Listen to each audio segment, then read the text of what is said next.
Bienvenue sur Eudyland Story, bilan d'achat volume 2 pour aujourd'hui, donc pour le mois de novembre. Avant de rentrer dans le vif du sujet, comme d'habitude, n'hésitez pas à partager, à liker et à vous abonner, je vous en remercie. Et je vais tout de suite commencer avec du jeu vidéo. Je sais, dans mon premier bilan d'achat, je disais qu'il n'y aurait pas du jeu vidéo tous les mois, bah peut-être que si finalement. Et je vais commencer avec un jeu PS4, avec Lego Harry Potter Collection, donc en remasterisé. Je n'avais pas fait à l'époque sur la PS3 et la Xbox, mais en tout cas le jeu là est vraiment beau sur PS4. J'adore les jeux Lego qui reprennent les grandes franchises et qui en font quelque chose de drôle et de très détente. Et puis j'adore les films Harry Potter, donc s'y replonger c'est vraiment cool. Et ma copine adore aussi, donc on peut y jouer à deux en plus, donc c'est vraiment un plus. À deux c'est vraiment marrant, on passe vraiment de bons moments. Et voilà. Je dis bien les films parce que c'est vrai que les livres, je les ai lus à l'époque quand j'étais plus petit, mais encore pas tous, donc ça fait très longtemps que je les ai pas lus, faudrait que je m'y replonge un de ces quatre. En tout cas, c'est une saga vraiment, j'adore la regarder chaque année, Harry Potter, c'est vraiment cool. Et donc là, ce petit jeu Lego, c'est vraiment cool aussi. J'enchaîne tout de suite avec un jeu que je vous ai déjà présenté dans ma vidéo spéciale 200 abonnés. Je vous présente ma collection sur l'univers de Tolkien, Bilbon le Hobbit. D'ailleurs, c'était dans la première partie, la deuxième partie, vous inquiétez pas, arrivera bientôt. Un jeu GameCube qui était aussi sur PS2 à l'époque. D'ailleurs, c'est la plateforme sur laquelle je l'avais à l'époque, ce Bilbon le Hobbit. Un petit jeu action-aventure.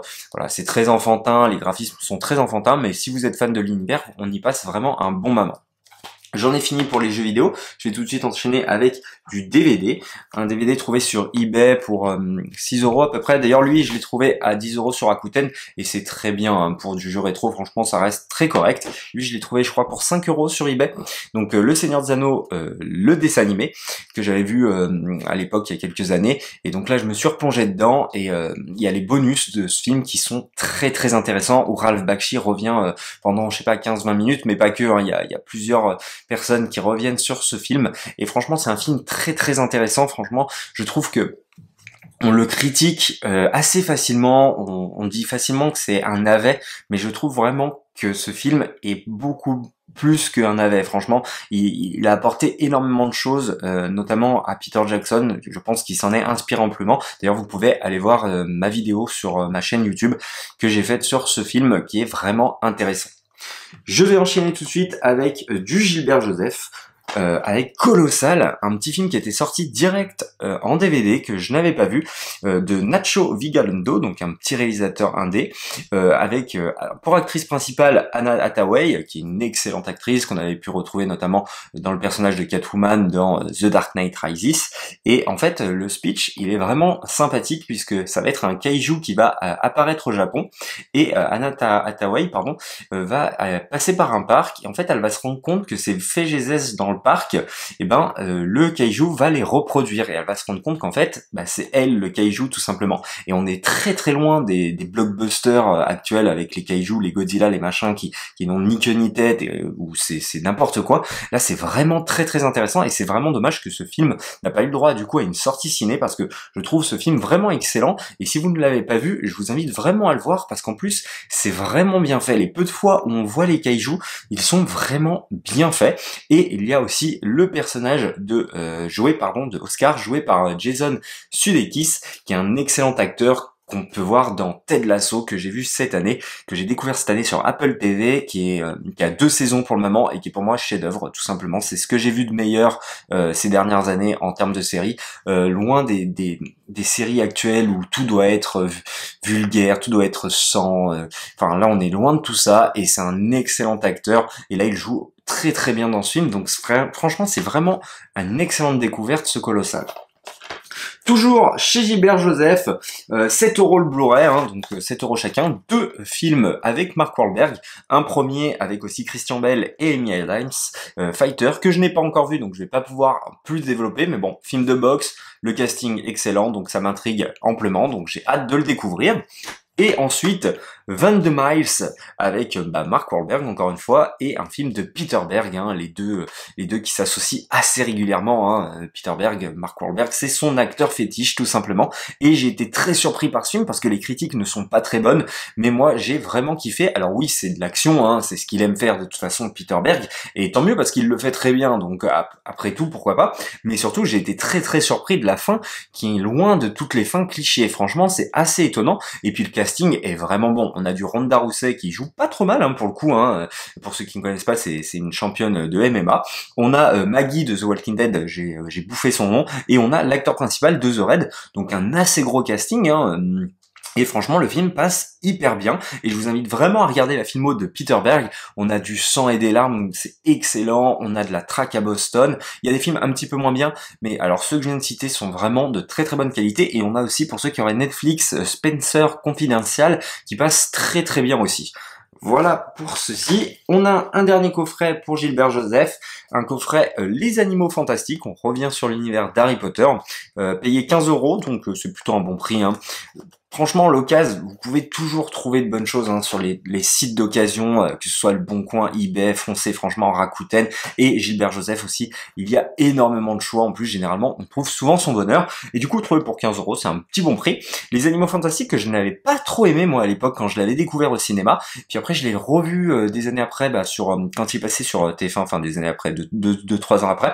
Et franchement, le revisionnage a été plutôt bon, donc j'ai plutôt apprécié. Et j'avais loupé justement Les Animaux Fantastiques 2, et donc là je l'ai découvert grâce à ce Blu-ray, et je trouve ce film vraiment excellent et vraiment sous-coté, avec un méchant mais loin de tous les derniers blockbusters de ces dernières années où oh là là je suis le grand méchant et je dois détruire le monde, et en plus Johnny Depp n'est pas du tout en surjeu et tout, il est très calme, il est très franchement c'est une grosse surprise, et surtout je pense qu'il y a beaucoup de monde qui n'ont pas compris le personnage principal de Dragono, qui là aussi est loin de tous les clichés du héros, c'est-à-dire le héros qui doit sauver le monde à tout prix. Non, là c'est quelqu'un qui va être plus timide, plus réservé, qui va avoir une quête peut-être moindre, avec l'enjeu tout simplement d'aller retrouver la femme qu'il aime pour lui faire une déclaration d'amour. Enfin, franchement, le film est vraiment intéressant, et je l'ai vu 2 fois en très peu de temps. C'est pareil, il y a Jude Law qui incarne Dumbledore plus jeune, et franchement, il le joue à merveille.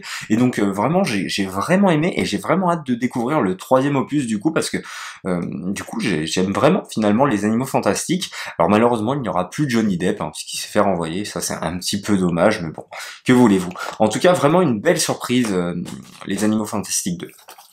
On va passer tout de suite sur du 4K avec un petit Shazam trouvé sur Le Bon Coin pour le prix de 8 €. Alors là, vraiment une belle pépite, parce que du coup là j'ai revendu mes Blu-ray d'ici, je vais essayer de tous les reprendre en 4K, donc ça c'est mon premier 4K, et je ne l'avais pas vu au cinéma, et je l'ai découvert grâce à ce support, et alors j'ai kiffé ce film, un vrai film de Noël familial, un feel-good movie finalement, où même quand il n'y a pas Shazam, parce que Shazam arrive pas tout de suite dans le film, il arrive un petit peu plus tard, mais justement ces gosses qui jouent mais vraiment bien, notamment l'acteur principal qui joue Shazam mais en version gosse, le joue à merveille, et quand il rentre dans cette famille d'accueil, voilà, là je sais pas, tu sens en symbiose, t'es bien, enfin ce film, franchement il te fait du bien, enfin c'est-à-dire si t'es dans un bad mood, tu regardes ce film et franchement tu ressors avec le smile. J'ai vraiment kiffé, je l'ai regardé là, ça me dérangerait pas de le revoir tout de suite là maintenant.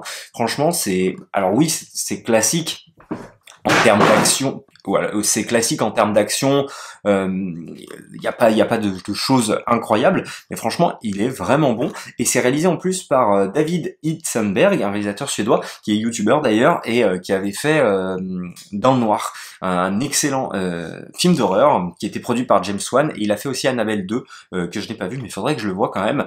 Donc voilà, et franchement chapeau, parce que franchement c'est vraiment un film qui m'a détendu, j'ai passé vraiment un bon moment, et je le mets dans le haut des paniers des films d'ici.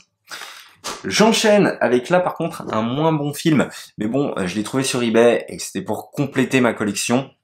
En 4K, l'ascension de Skywalker, Star Wars, qui est pour moi tout simplement le pire Star Wars. À la base c'était le 8, mais en fait le problème de ce film, la première fois que je l'ai vu, ça allait au cinéma, j'étais plutôt mitigé, et puis en fait je l'ai revu, et puis j'y ai réfléchi beaucoup, et en fait je déteste ce film.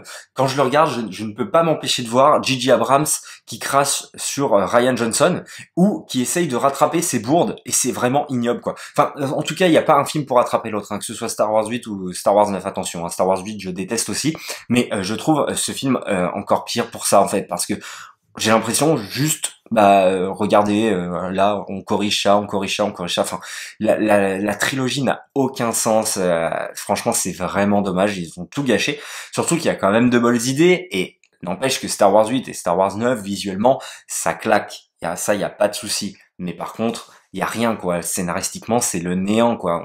Même, on te chie dessus, limite, quoi. Et puis, t'as beau me mettre Rey qui enterre le sabre à la fin, etc. Mais ça n'a aucun putain de sens. Le sabre, il aurait dû rester là où il était avant. Enfin, franchement, non. C'est pas pour moi. Je n'aime vraiment pas ces Star Wars. Je l'ai pris parce que voilà, j'ai envie d'avoir la collection complète.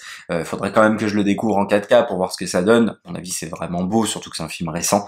Mais voilà, franchement, j'ai pas vraiment envie de me replonger dans cet univers. Ça m'a même un petit peu refroidi au niveau de l'univers Star Wars. Mais bon, ça m'empêche pas de kiffer Star Wars 3 notamment, les anciens, etc. Mais bon, voilà, c'est dommage. C'est dommage qu'ils ont tout gâché.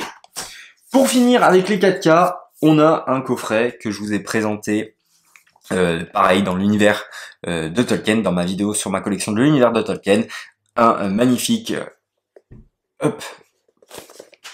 coffret de Lord of the Rings, et je l'ai pris en édition anglaise comme je disais, parce que je trouve le boîtier bien plus beau, et j'ai regardé que le premier en entier pour le moment, et c'est une claque, c'est une redécouverte absolue. Il faut absolument se procurer ce 4K. Alors oui, il n'y a pas les bonus, mais comme je l'ai expliqué dans ma vidéo sur les 200 abonnés, je pense que les bonus, il n'y en a pas d'autres, sinon ils en auraient mis. Donc malheureusement pour ceux qui n'auraient jamais découvert les Seigneurs des Anneaux et qui ne les auraient pas sur les autres supports, c'est vrai que c'est un petit peu dommage, parce que pour ceux qui voudraient voir les bonus, malheureusement il n'y a pas, mais bon voilà. Et il y a un coffret aussi, j'ai hésité à le prendre à 250 €, mais c'était un petit peu trop cher pour le contenu, qui là contient les bonus pour le coup. Voilà. En tout cas, un magnifique coffret, je trouve. Et pour finir, avec un bouquin, dédicace à ma chérie, qui me l'a gentiment offert. Voilà, le Silmarillion, sauf que là, c'est l'édition illustrée par Ted Nasmith. Et en fait, c'est une réédition, donc c'est une édition Christian Bourgeois. Je vous l'ai pas encore présenté parce que ça, c'est un livre qui est en vitrine, justement, qui sera dans la partie 2. Et franchement, les éditions Christian Bourgeois sont vraiment de magnifique qualité. C'est vraiment exceptionnel. Et donc, en fait, là, ils l'ont réédité avec de magnifiques illustrations, comme vous pouvez le voir. Et en fait, c'est un livre, pardon, qui était sorti à l'époque 90 par là, je pense. Et en fait, qui est trouvable, mais à des prix hors normes sur Internet, 100 €, 150 €, tout comme l'est d'ailleurs le Seigneur des Anneaux illustré par Alan Lee, que lui, je me le suis procuré parce qu'il n'avait pas été réédité. Et là, ça fait vraiment plaisir qu'ils l'ont réédité. Et du coup, je vais me replonger dedans avec impatience, ce petit livre. Voilà, j'adore le Silmarillion. Je pense que c'est mon préféré livre de Tolkien. Je préfère que le Hobbit et que le Seigneur des Anneaux. Franchement, le Silmarillion, c'est vraiment passionnant. C'est très très compliqué de se plonger dedans lors de la première lecture, mais ne vous arrêtez pas. Si jamais vous voulez le découvrir, ne vous arrêtez pas au premier chapitre, continuez, et vous allez voir que à la relecture, c'est encore meilleur, le Silmarillion. Voilà, et donc je voulais vraiment ce livre, et donc merci à ma chérie. Voilà, c'en est tout pour ce bilan de ce mois-ci. C'est plutôt pas mal, il y a pas mal de contenu. J'espère que ça vous aura plu. N'hésitez pas à vous me dire ce que vous vous êtes procuré dans les commentaires, à ce que vous pensez de mes achats de ce mois-ci.